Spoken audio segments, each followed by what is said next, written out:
ನಮಸ್ಕಾರ. ಫಸ್ಟ್ ಟ್ಯೂಬ್ನ ಮತ್ತೊಂದು ವಿಡಿಯೋಗೆ ಸ್ವಾಗತ. ರೇಣುಕಾಸ್ವಾಮಿ ಕೊಲೆ ಕೇಸ್ನಲ್ಲಿ ಬಂಧನಕ್ಕೆ ಒಳಗಾಗಿ ನಂತರ ಜಾಮೀನು ಪಡೆದಿದ್ದ ನಟ ದರ್ಶನ್ಗೆ ಸಂಕಷ್ಟ ಎದುರಾಗಿದೆ. ದರ್ಶನ್, ಪವಿತ್ರ ಗೌಡ ಸೇರಿದಂತೆ 7 ಮಂದಿಯ ಜಾಮೀನು ರದ್ದು ಮಾಡಿ ಸುಪ್ರೀಂ ಕೋರ್ಟ್ ಆದೇಶ ಹೊರಡಿಸಿದೆ. ಇದರಿಂದ ದರ್ಶನ್ ಮತ್ತೆ ಜೈಲು ಸೇರಬೇಕಾದ ಪರಿಸ್ಥಿತಿ ಮುಂದಾಗಿದೆ. ದರ್ಶನ್ ಜಾಮೀನು ರದ್ದಾಗಲು ಅವರು ಸ್ವಯಂಕೃತ ತಪ್ಪುಗಳೇ ಇದಕ್ಕೆ ಕಾರಣ ಅಂತ ಹೇಳಲಾಗ್ತಿದೆ. ಇದೇ ವೇಳೆ ನಟಿ ರಮ್ಯಾ ಮುಖಕ್ಕೆ ಹೊಡೆದ ಹಾಗೆ ರಿಯಾಕ್ಷನ್ ಕೊಟ್ಟಿದ್ದಾರೆ. ಅಲ್ಲದೆ ನಟ ದರ್ಶನ್ ಜೈಲು ವಾಸದಿಂದ ತಪ್ಪಿಸಿಕೊಳ್ಳುವುದಕ್ಕೆ ಅವರ ಮುಂದಿರುವ ಆಯ್ಕೆಗಳೇನು? ಅದೊಂದು ತಪ್ಪಿನಿಂದ ಜಾಮೀನು ರದ್ದಾಯ್ತಾ? ಅಷ್ಟಕ್ಕೂ ಜೈಲಿನಿಂದ ರಿಲೀಸ್ ಆಗಿದ್ದ ದರ್ಶನ್ ಮಾಡಿದ ಆ ತಪ್ಪಾದ್ರೂ ಏನು? ಆ ಕುರಿತು ಮಾಹಿತಿಯನ್ನ ನೋಡೋಣ. ಆದ್ರೆ ಅದಕ್ಕಿಂತ ಮುಂಚೆ ದರ್ಶನ್ಗೆ ಮತ್ತೆ ಜೈಲಾಗಿದ್ದು ಸರಿನೋ ತಪ್ಪು ಅಂತ ಕಮೆಂಟ್ ಮಾಡಿ. ಹಾಗೂ ರೇಣುಕಾಸ್ವಾಮಿ ಕೊಲೆ ಕೇಸ್ನಲ್ಲಿ ನಟ ದರ್ಶನ್, ತೂಗುದೀಪ ಸೇರಿ 7 ಮಂದಿ ಆರೋಪಿಗಳಿಗೆ ನೀಡಿದ್ದ ಜಾಮೀನನ್ನ ರದ್ದು ಮಾಡಲಾಗಿದ್ದು ಅವರು ಮತ್ತೆ ಜೈಲು ಸೇರಲಿದ್ದಾರೆ. ಇದು ನಟ ದರ್ಶನ್ ಹಾಗೂ ಅಭಿಮಾನಿಗಳಿಗೆ ದೊಡ್ಡ ಶಾಕ್ ಆಗಿದೆ. ನಟಿ ಪವಿತ್ರ ಗೌಡ ಅವರಿಗೆ ಚಿತ್ರದುರ್ಗ ಮೂಲದ ರೇಣುಕಾಸ್ವಾಮಿ ಅವರು ಫೇಕ್ ಅಕೌಂಟ್ ಮಾಡಿ ಅಶ್ಲೀಲ ಸಂದೇಶಗಳನ್ನು ಕಳುಹಿಸ್ತಾ ಇದ್ರು. ಹೀಗಾಗಿ ನಟ ದರ್ಶನ್ ಅವರು ತಮ್ಮ ಗ್ಯಾಂಗ್ನ ಸಹಾಯದಿಂದ ಪಟ್ಟಣಗೆರೆ ಶೆಡ್ಗೆ ಕರೆಸಿ ಸಾಯುವಂತೆ ಹೊಡೆದಿದ್ರಂತೆ. ಹೀಗಾಗಿ ದರ್ಶನ್ ಅವರನ್ನ ಬಂಧಿಸಲಾಗಿತ್ತು. ಈ ಕೇಸ್ನಲ್ಲಿ ದರ್ಶನ್ಗೆ ಜಾಮೀನು ಮಂಜೂರು ಮಾಡಿ ಅಂತ ಕರ್ನಾಟಕ ಹೈಕೋರ್ಟ್ ಡಿಸೆಂಬರ್ 13, 2024ರಂದು ಮನವಿ ಮಾಡಿತ್ತು. ಆ ಜಾಮೀನು ಆದೇಶವನ್ನ ಕರ್ನಾಟಕ ಸರ್ಕಾರದ ವಕೀಲರು ಸುಪ್ರೀಂ ಕೋರ್ಟ್ನಲ್ಲಿ ಪ್ರಶ್ನೆ ಮಾಡಿದ್ರು. ಹೀಗಾಗಿ ಕರ್ನಾಟಕ ಸರ್ಕಾರಕ್ಕೆ ಗೆಲುವಾಗಿದೆ. ಹಾಗಾದ್ರೆ ಸುಪ್ರೀಂ ಕೋರ್ಟ್ ಏಕಾಏಕಿ ನಟ ದರ್ಶನ್ ಬೇಲನ್ನ ರದ್ದು ಮಾಡಿದ್ದಾದ್ರೂ ಯಾಕೆ? ಬೇಲ್ ಮೇಲೆ ಹೊರಗೆ ಬಂದ ದರ್ಶನ್ ಮಾಡಿದ್ದ ತಪ್ಪುಗಳೇನು? ದರ್ಶನ್ ಅವರು ಜಾಮೀನು ಪಡೆದ ಬಳಿಕ ಅದನ್ನ ದುರುಪಯೋಗ ಮಾಡಿಕೊಂಡ ಆರೋಪವನ್ನ ಸರ್ಕಾರಿ ಪರ ವಕೀಲರು ಮಾಡಿದ್ದಾರೆ. ಈ ಮೊದಲು ಅವರು ಬೆನ್ನು ನೋವಿನ ನೆಪ ಹೇಳಿ ನ್ಯಾಯಾಲಯಕ್ಕೆ ಗೈರಾಗಿದ್ರು. ಆದ್ರೆ ಮರುದಿನವೇ ಸಿನಿಮಾ ನೋಡೋದಕ್ಕೆ ಹೋಗಿದ್ರು. ಇದನ್ನ ಕೋರ್ಟ್ ಗಂಭೀರವಾಗಿ ಪರಿಗಣಿಸಿದೆ. ಜಾಮೀನು ಸಿಕ್ಕ ಬಳಿಕ ಪ್ರಕರಣದ ಪ್ರಮುಖ ಸಾಕ್ಷಿ ಚಿಕ್ಕಣ್ಣ ಜೊತೆ ಸಿನಿಮಾ ವೀಕ್ಷಣೆ ಮಾಡಿದ್ದಾರೆ. ಇದು ಕೂಡ ದೊಡ್ಡ ತಪ್ಪುಗಳಲ್ಲಿ ಒಂದು. ಇದು ದರ್ಶನ್ಗೆ ಮುಳುವಾಗಿದೆ. ಇನ್ನು ಹೈಕೋರ್ಟ್ ಮಾಡಿದ ಕೆಲವೊಂದಿಷ್ಟು ತಪ್ಪುಗಳ ಬಗ್ಗೆಯೂ ಸುಪ್ರೀಂ ಕೋರ್ಟ್ ಅಸಮಾಧಾನ ಹೊರಹಾಕಿದೆ. ಕೊಲೆ ನಡೆದ ಸ್ಥಳದ ಮಣ್ಣು ಮತ್ತು ದರ್ಶನ್ ಪಾದರಕ್ಷೆಯ ಮಣ್ಣು ಹೊಂದಾಣಿಕೆಯಾಗಿದೆ. ಮೃತನ DNA ಕಲೆಗಳು ಆರೋಪಿಯ ಬಟ್ಟೆ ಮೇಲೆ ಪತ್ತೆಯಾಗಿದೆ. ಹೈಕೋರ್ಟ್ ಜಾಮೀನು ತೀರ್ಪು ದಾಖಲೆಗಳಿಗೆ ವಿರುದ್ಧವಾಗಿದೆ. ದರ್ಶನ್ ಪ್ರಭಾವಿ ವ್ಯಕ್ತಿ. ಅವರು ಪ್ರಭಾವ ಬಳಸಿ ಸಾಕ್ಷಿಗಳಿಗೆ ಬೆದರಿಕೆ ಹಾಕುವ ಸಾಧ್ಯತೆಯಿದೆ. ಪ್ರಕರಣದಲ್ಲಿ ಸಾಕಷ್ಟು ವಿಧಿವಿಜ್ಞಾನ ಮತ್ತು ಎಲೆಕ್ಟ್ರಾನಿಕ್ಸ್ ಸಾಕ್ಷಿಗಳು ಇವೆ. ಇದನ್ನ ಸರ್ಕಾರಿ ಪರ ವಕೀಲರು ಕೋರ್ಟ್ಗೆ ಮನವಿ ಮಾಡಿಕೊಡುವ ಪ್ರಯತ್ನವನ್ನ ಮಾಡಿದ್ದಾರೆ. ಇನ್ನು ದರ್ಶನ್ ಅವರು ಬಳ್ಳಾರಿ ಜೈಲಿಗೆ ಶಿಫ್ಟ್ ಆಗೋ ಸಾಧ್ಯತೆ ಇದೆ. ಮೊದಲು ಬೆಂಗಳೂರು ಜೈಲಿನಲ್ಲಿದ್ದ ಅವರನ್ನ ನಂತರ ಬಳ್ಳಾರಿಗೆ ಶಿಫ್ಟ್ ಮಾಡಲಾಗಿತ್ತು. ಬೆಂಗಳೂರಿನ ಜೈಲಿಗೆ ದರ್ಶನ್ ಐಷಾರಾಮಿ ಜೀವನ ನಡೆಸ್ತಾ ಇದ್ದರಿಂದ ಈ ಕ್ರಮ ಕೈಗೊಳ್ಳಲಾಗಿತ್ತು.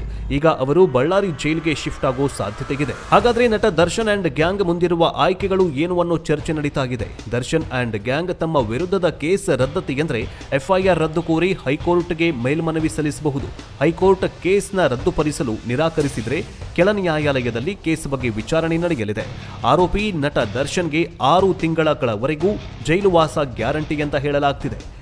ಸುಪ್ರೀಂ ಕೋರ್ಟ್ನಿಂದ ಜಾಮೀನು ರದ್ದಾದ ಕಾರಣ ದರ್ಶನ್ ತಕ್ಷಣವೇ ಜೈಲಿಗೆ ಹೋಗಬೇಕು. ತಕ್ಷಣವೇ ಸೆಷನ್ಸ್ ಕೋರ್ಟ್ಗೆ ಶರಣಾಗಲೇಬೇಕು. ಇಲ್ಲವೇ ಪೊಲೀಸರು ಬಂಧಿಸಿ ದರ್ಶನ್ ಅನ್ನ ಜೈಲಿಗೆ ಕಳುಹಿಸಬೇಕು. ಬಳಿಕ ಕೆಳ ನ್ಯಾಯಾಲಯದಲ್ಲಿ ಚಾರ್ಜ್ ಶೀಟ್ ಸಲ್ಲಿಕೆಯಾಗಿರುವುದರಿಂದ ದೋಷಾರೋಪಣೆ ಹೊರಿಸಬೇಕು.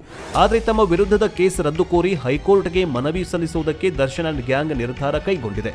ಹೀಗಾಗಿ ಜಾಮೀನು ರದ್ದತಿ ಬಗ್ಗೆ ಸುಪ್ರೀಂ ಕೋರ್ಟ್ ಆದೇಶ ನೀಡಿದ್ರೂ ದೋಷಾರೋಪಣೆ ಹೊರಿಸಬೇಡಿ ಅಂತ ದರ್ಶನ್ ಪರ ವಕೀಲರು ಕೆಳ ನ್ಯಾಯಾಲಯದಲ್ಲಿ ಮನವಿ ಮಾಡಿಕೊಂಡಿದ್ರು. ಹೀಗಾಗಿ ಮೊನ್ನೆ ಕೆಳ ನ್ಯಾಯಾಲಯ ಆ ದೋಷಾರೋಪಣೆ ಹೊರಿಸುವ ವಿಚಾರಣೆಯನ್ನ ಮುಂದೂಡಿತು. ಈಗ ಸುಪ್ರೀಂ ಕೋರ್ಟ್ನಿಂದ ದರ್ಶನ್, ಪವಿತ್ರ ಗೌಡ ಅಂಡ್ ಗ್ಯಾಂಗ್ನ ಜಾಮೀನು ರದ್ದಾಗಿದೆ. ಹೀಗಾಗಿ ತಕ್ಷಣವೇ ದರ್ಶನ್ ಪರ ವಕೀಲರು ಹೈಕೋರ್ಟ್ಗೆ ಕೇಸ್ ರದ್ದತಿ ಕೋರಿ ಮೇಲ್ಮನವಿ ಸಲ್ಲಿಸುವ ಸಾಧ್ಯತೆಯಿದೆ. ಹೈಕೋರ್ಟ್ ಕೇಸ್ ರದ್ದುಪಡಿಸಲು ನಿರಾಕರಿಸಿದ್ರೆ ದರ್ಶನ್ಗೆ ಕಾನೂನು ಹೋರಾಟದಲ್ಲಿ ಹಿನ್ನಡೆಯಾಗಲಿದೆ. ಬಳಿಕ ಕೆಳ ನ್ಯಾಯಾಲಯದಲ್ಲಿ ದೋಷಾರೋಪಣೆ ಹೊರಿಸಲಾಗುತ್ತೆ.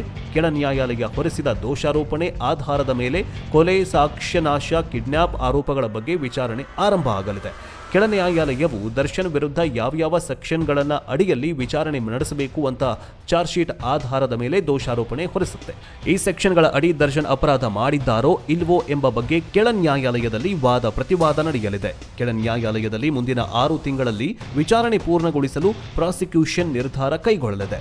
ಶೀಘ್ರಗತಿಯಲ್ಲಿ ಈ ಕೇಸ್ ವಿಚಾರಣೆ ನಡೆಸಲು ಪ್ರಾಸಿಕ್ಯೂಷನ್ ನಿರ್ಧರಿಸಲಿದೆ ಅಂತ ಈಗಾಗಲೇ ಸುಪ್ರೀಂ ಕೋರ್ಟ್ಗೂ ಮೌಖಿಕವಾಗಿ ತಿಳಿಸಲಾಗಿದೆ. ಕೆಳ ನ್ಯಾಯಾಲಯದಲ್ಲಿ ಚಾರ್ಜ್ ಶೀಟ್, ದೋಷಾರೋಪಣೆ, ಲಭ್ಯ ಇರುವ ಸಾಕ್ಷಿಗಳ ಆಧಾರದ ಮೇಲೆ ವಿಚಾರಣೆ ನಡೆಯಲಿದೆ. ಇನ್ನು ದರ್ಶನ್ ಕೊಲೆಯಲ್ಲಿ ಭಾಗಿಯಾಗಿದ್ದಾರೋ ಇಲ್ವೋ ಅಥವಾ ಅಪರಾಧಿಯೋ ಇಲ್ವೋ ಎಂಬ ಬಗ್ಗೆ ವಾದ ಪ್ರತಿವಾದ ನಡೆಯಲಿದೆ. ಮುಂದಿನ 6 ತಿಂಗಳಲ್ಲಿ ವಿಚಾರಣೆ ಪೂರ್ಣವಾಗಿ ಕೆಳಗಿನ ನ್ಯಾಯಾಲಯ ತೀರ್ಪು ನೀಡಬಹುದು. ಕೆಳ ನ್ಯಾಯಾಲಯದ ತೀರ್ಪಿನಲ್ಲಿ ದರ್ಶನ್ ಅಪರಾಧಿಯೋ ಅಥವಾ ನಿರಪರಾಧಿಯೋ ಅಂತ ಮೊದಲಿಗೆ ತೀರ್ಪು ನೀಡುತ್ತೆ. ಒಂದು ವೇಳೆ ಏನಾದರೂ ನಿರಪರಾಧಿ ಅಂತ ತೀರ್ಪು ನೀಡಿದ್ರೆ ದರ್ಶನ್ಗೆ ಬಿಗ್ ರಿಲೀಫ್ ಸಿಕ್ಕಂತಾಗತ್ತೆ. ಅಪರಾಧಿ ಎಂದು ತೀರ್ಪು ನೀಡಿದ್ರೆ ಎಷ್ಟು ವರ್ಷ ಜೈಲು ಶಿಕ್ಷೆ ವಿಧಿಸುತ್ತೆ ಎನ್ನುವುದೇ ಕುತೂಹಲ ಮೂಡಿಸಿದೆ. ಕೆಳ ನ್ಯಾಯಾಲಯವು ದರ್ಶನ್ ವಿರುದ್ಧ ಆರೋಪ ಸಾಬೀತಾಗಿಲ್ಲ ಅಂತ ನಿರಪರಾಧಿ ಅಂತ ಕೂಡ ತೀರ್ಪು ನೀಡಬಹುದು. ಆದರೆ ಇದೆಲ್ಲವೂ ತೀರ್ಮಾನವಾಗುವುದಕ್ಕೆ ಮುಂದಿನ 6 ತಿಂಗಳವರೆಗೆ ಸಮಯ ತೆಗೆದುಕೊಳ್ಳುತ್ತೆ. ಅಲ್ಲಿವರೆಗೂ ನಟ ದರ್ಶನ್, ಪವಿತ್ರ ಗೌಡ ಸೇರಿದಂತೆ 7 ಆರೋಪಿಗಳು ಜೈಲಲ್ಲೇ ಇರಬೇಕಾಗತ್ತೆ. ಈಗಾಗಲೇ ಸುಪ್ರೀಂ ಕೋರ್ಟ್ ಜಾಮೀನನ್ನು ರದ್ದುಪಡಿಸಿರುವುದರಿಂದ ಬೇರೆ ಯಾವ ಕೋರ್ಟ್ಗಳಲ್ಲೂ ಮೇಲ್ಮನವಿಯನ್ನು ಸಲ್ಲಿಸುವ ಪ್ರಶ್ನೆಗೇ ಉದ್ಭವವಾಗುವುದಿಲ್ಲ. ರಿಲೀಫ್ ಪಡೆಯೋದಕ್ಕೂ ಕೂಡ ಸಾಧ್ಯವಾಗುವುದಿಲ್ಲ. ಇದೆಲ್ಲವೂ ಒಂದು ಕಡೆಯಾದರೆ ಮೊದಲಿನಿಂದಲೂ ನಟಿ ರಮ್ಯಾ ಅವರು ಈ ಕೇಸ್ನ ವಿಚಾರವಾಗಿ ನಟ ದರ್ಶನ್ ರನ್ನ ವಿರೋಧಿಸುತ್ತಾನೆ ಬಂದಿದ್ದಾರೆ. ಈಗ ಜಾಮೀನು ರದ್ದಾಗ್ತಾ ಇದ್ದಂತೆ ಪೋಸ್ಟ್ ಹಂಚಿಕೊಂಡಿದ್ದಾರೆ. ಹಾಗಾದರೆ ನಟಿ ರಮ್ಯಾ ಪೋಸ್ಟ್ ನಲ್ಲಿ ಏನಿದೆ? ರೇಣುಕಾ ಸ್ವಾಮಿ ಕೊಲೆ ಪ್ರಕರಣದಲ್ಲಿ ದರ್ಶನ್ ಮತ್ತು ಇತರರಿಗೆ ಜಾಮೀನು ರದ್ದುಗೊಳಿಸಿದ ಸುಪ್ರೀಂ ಕೋರ್ಟ್ ತೀರ್ಪು ಇಂದು ಬಲವಾದ ಸಂದೇಶವನ್ನು ರವಾನಿಸಿದೆ. ಉಳಿದವರಿಗೆ ನಾನು ಹೇಳುವುದೇನೆಂದ್ರೆ, ನ್ಯಾಯಯುತ ಪ್ರಕ್ರಿಯೆಯನ್ನ ಅನುಸರಿಸಿ, ನ್ಯಾಯ ವ್ಯವಸ್ಥೆಯಲ್ಲಿ ನಂಬಿಕೆ ಇರಿಸಿ, ಕಾನೂನನ್ನ ನಿಮ್ಮ ಕೈಗೆ ತೆಗೆದುಕೊಳ್ಳಬೇಡಿ, ನ್ಯಾಯವು ಸಿಗತ್ತೆ. ಎಲ್ಲಕ್ಕಿಂತ ಮುಖ್ಯವಾಗಿ ನಿಮ್ಮ ಆತ್ಮಸಾಕ್ಷಿಗೆ ತಕ್ಕಂತೆ ಇರಿ ಅಂತ ರಮ್ಯಾ ಪೋಸ್ಟ್ ಹಂಚಿಕೊಂಡಿದ್ದಾರೆ. ಇನ್ನು ತಕ್ಷಣ ಬಂಧಿಸುವಂತೆ ಕೋರ್ಟ್ ಆದೇಶ ಮಾಡಿದೆ. ಸುಪ್ರೀಂ ಕೋರ್ಟ್ ನ್ಯಾಯಾಧೀಶರಾಗಿರುವ ಮಹಾದೇವನ್ ತೀರ್ಪು ಪ್ರಕಟಿಸಿದ್ದು ತಕ್ಷಣ 7 ಜನರನ್ನ ಬಂಧಿಸುವಂತೆ ಆದೇಶ ಹೊರಡಿಸಿದೆ. ಚಿತ್ರದುರ್ಗದ ರೇಣುಕಾ ಸ್ವಾಮಿ ಹತ್ಯೆ ಪ್ರಕರಣಕ್ಕೆ ಸಂಬಂಧಿಸಿದಂತೆ ನಟ ದರ್ಶನ್ ಸೇರಿದಂತೆ 7 ಮಂದಿಗೆ ಹೈಕೋರ್ಟ್ ಜಾಮೀನು ನೀಡಿತ್ತು. ಬೆಂಗಳೂರಿನ ಪರಪ್ಪನ ಅಗ್ರಹಾರದಲ್ಲಿ ಜೈಲಲ್ಲಿ ದರ್ಶನ್ ಅವರಿಗೆ ಐಷಾರಾಮಿ ಸೌಲಭ್ಯವನ್ನ ನೀಡಲಾಗಿತ್ತು. ಅವರು ಆರಾಮಾಗಿ ರೌಡಿಗಳ ಜೊತೆ ಕೂತಿದ್ದ ಫೋಟೋ ಕೂಡ ವೈರಲ್ ಆಗಿತ್ತು. ಐಷಾರಾಮಾಗಿ ಇರೋದಕ್ಕೆ ಸಹಾಯ ಮಾಡಿದ್ದ ಜೈಲಾಧಿಕಾರಿಯನ್ನ ಸಸ್ಪೆಂಡ್ ಮಾಡಬೇಕು ಅಂತ ಆದೇಶವನ್ನ ನೀಡಲಾಗಿದೆ. ಜೂನ್ 2024ರಲ್ಲಿ ಚಿತ್ರದುರ್ಗದ ರೇಣುಕಾ ಸ್ವಾಮಿ ಎನ್ನುವವರನ್ನ ಅಪಹರಿಸಿ ಬೆಂಗಳೂರಿನ ಶೆಡ್ಡೊಂದರಲ್ಲಿ 3 ದಿನಗಳ ಕಾಲ ಚಿತ್ರಹಿಂಸೆಯನ್ನ ನೀಡಿದ್ರು. ದೌರ್ಜನ್ಯಕ್ಕೆ ಆ ವ್ಯಕ್ತಿ ಸಾವನ್ನಪ್ಪಿದ್ದು ಆ ದೇಹವನ್ನ ಚರಂಡಿಗೆ ಎಸೆಯಲಾಗಿತ್ತು. ಆ ಬಳಿಕ ಇಬ್ಬರು ಪೊಲೀಸ್ ಠಾಣೆಗೆ ಬಂದು ಕೊಲೆ ಮಾಡಿರುವುದಾಗಿ ಒಪ್ಕೊಂಡಿದ್ರು. ಪೊಲೀಸರು ಇನ್ನಷ್ಟು ತನಿಖೆ ಮಾಡಿದ ಬಳಿಕ ಕೊಲೆ ವಿಷಯ ರಿವೀಲ್ ಆಗಿತ್ತು. ದರ್ಶನ್, ಪವಿತ್ರ ಗೌಡ, ಅನುಕುಮಾರ್, ಲಕ್ಷ್ಮಣ್ ಎಂ, ಪ್ರದೂಷ್, ವಿನಯ್, ಜಗದೀಶ್, ನಾಗರಾಜು ಆರ್ ಅವರು ಸೇರಿದಂತೆ ಒಟ್ಟು 11 ಜನರನ್ನ ಬಂಧಿಸಲಾಗಿತ್ತು. ಈಗ ಅವರಲ್ಲಿ 7 ಮಂದಿಯನ್ನ ತಕ್ಷಣ ಬಂಧಿಸುವಂತೆ ಸುಪ್ರೀಂ ಕೋರ್ಟ್ ಆದೇಶ ಹೊರಡಿಸಿದೆ. ಜೂನ್ 2024ರಲ್ಲಿ ಚಿತ್ರದುರ್ಗದ ರೇಣುಕಾ ಸ್ವಾಮಿ ಎನ್ನುವವರನ್ನ ಅಪಹರಿಸಿ ಬೆಂಗಳೂರಿನ ಶೆಡ್ಡೊಂದರಲ್ಲಿ 3 ದಿನಗಳ ಕಾಲ ಚಿತ್ರಹಿಂಸೆಯನ್ನ ನೀಡಿದ್ರು.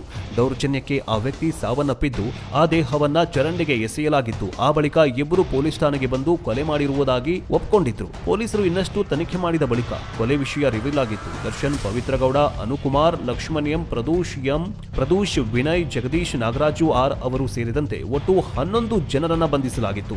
ಈಗ ಅವರಲ್ಲಿ 7 ಮಂದಿಯನ್ನ ತಕ್ಷಣ ಬಂಧಿಸುವಂತೆ ಸುಪ್ರೀಂ ಕೋರ್ಟ್ ಆದೇಶ ಹೊರಡಿಸಿದೆ. ಇದಾಗಿತ್ತು ಈ ಕ್ಷಣದ ವಿಶೇಷ ಅಪ್ಡೇಟ್. ಮುಂದಿನ ವಿಡಿಯೋದಲ್ಲಿ ಸಿಗೋಣ. ಧನ್ಯವಾದ.